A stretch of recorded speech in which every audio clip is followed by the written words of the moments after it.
Waktu adalah salah satu konsep abstrak ya dalam kehidupan kita yang memberikan pengertian tentang sebuah periode atau durasi suatu kejadian kayak gitu. Sekaligus memberikan batasan atas seberapa lama sesuatu berlangsung. Pada umumnya, waktu dikaitkan dengan perubahan yang berulang dalam skala waktu seperti pergantian siang ke malam, gerak benda, dan berlangsungnya proses atau kegiatan kita sehari-hari. Namun, kayak gini, definisi secara ilmiah mengenai waktu ialah suatu kuantitas yang digunakan untuk mengukur besarnya durasi atau interval antara dua kejadian. Salah satu definisi yang paling awal dan terkenal mengenai waktu adalah dari ahli filsafat Yunani, Aristoteles namanya. Menurutnya, waktu merupakan pengukuran dari gerakan, sehingga keberadaannya tergantung pada gerakan itu sendiri. Dalam pandangan Aristoteles, waktu bukanlah entitas yang ada secara independen atau abstrak, tetapi sesuatu yang menempel pada benda-benda yang bergerak. Misalnya, dalam perputaran bumi dan pergerakan benda-benda langit. Itu menurut Aristoteles ya. Namun pada era modern, konsep waktu telah mengalami perluasan dan pengembangan yang signifikan tentunya. Definisi ilmiah yang digunakan saat ini memandang waktu sebagai entitas yang universal dan berkaitan erat dengan ruang. Oleh karena itu, waktu dan ruang seringkali digambarkan sebagai satu kesatuan yang dikenal sebagai ruang waktu, kayak gitu. Dalam definisi ini, waktu digambarkan sebagai arah perjalanan dari masa lalu ke masa depan, sehingga seringkali dikenal sebagai panjang waktu. Sementara itu, definisi lain mengenai waktu yang terkait dengan ilmu psikologi mengatakan bahwa waktu adalah konsep subjektif yang bergantung pada persepsi individual seseorang. Artinya, persepsi kita terhadap waktu dapat bervariasi tergantung pada konteks sosial, budaya, dan nilai yang berlaku dalam masyarakat kita.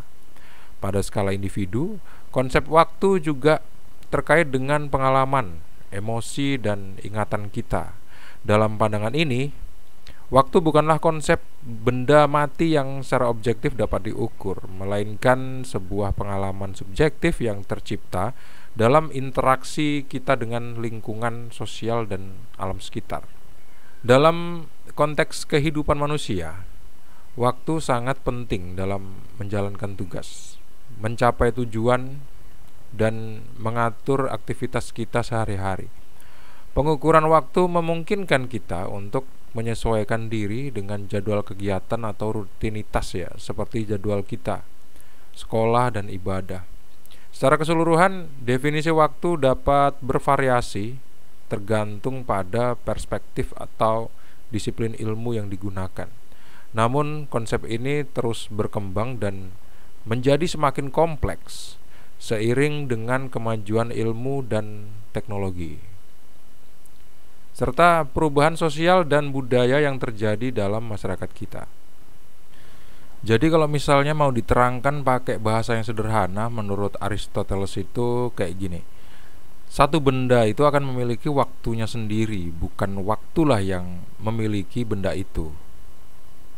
Jadi kalau misalnya ada satu benda, misalnya ada batu di luar rumah, jadi batu itulah yang memiliki waktu, bukan waktu yang memiliki batu. Kurang lebih seperti itu.